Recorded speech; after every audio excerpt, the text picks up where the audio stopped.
JC brothers పై MLA Peddareddy fire అయ్యారు. 50 ఏళ్ల క్రితం పాలేరు వ్యవస్థ ఎలా ఉండేదో ఇప్పుడు జేసీ బ్రదర్స్ కూడా అలాగే వ్యవహరిస్తున్నారంటూ మండిపడ్డారు. కింది స్థాయి కార్యకర్తలను విలువ ఇవ్వడం లేదన్నారు.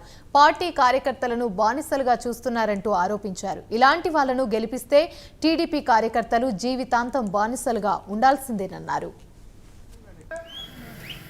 ఈ రోజు అతని వ్యాపారాలన్నీ భూస్థాపితమైనాయి. దొంగ లారీలు దొంగ బస్సులు తిరుగుతుంటే పోలీసులు కేసులు పెట్టారు. ఆ ఇన్సూరెన్స్లు ఉన్నాయా లేకపోతే మీరు ట్యాక్స్ కడతారని. ఇంకోటి దివాకర్ రెడ్డి మైనింగ్ నడుపుతున్నాడు ముచ్చుకోట కాడ త్రిశూల్ మైనింగ్ అని దొంగగా చూస్తున్నారని అవి క్లోజ్ చేశారు. ఇంకా ఏమి లేదు కానీ ఉండేది డబ్బుండే ఇల్లు మాత్రం దోపిడీ చేసేది ఒక్కటి మిగిలింది తాడిపత్రి కాన్స్టిట్యూన్సీలో. డబ్బున్న వాళ్ళకు తెలుగుదేశం నాయకులకు నేను చెప్పేది ఒక్కటే, మీరు పొరపాటున మళ్ళా కూడా అతనికి ఓటు వేసిననుకో మీ ఇళ్లలో అరటికాయలు లెక్క వచ్చే ఇంట్లోకి వచ్చిందని తెలిస్తే రాత్రి కన్నం వేస్తాడు.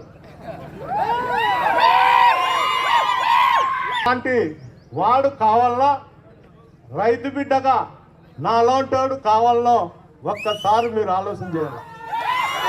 నేను ఎందుకు చెప్తానంటే నేను ఎమ్మెల్యే అయినాక తాడిపత్రి ప్రాంతం ఎక్కడే కానీ సాధ్యమైనంత వరకు సాగునీరు ఇచ్చిన ఘనత కూడా మా ప్రభుత్వానికి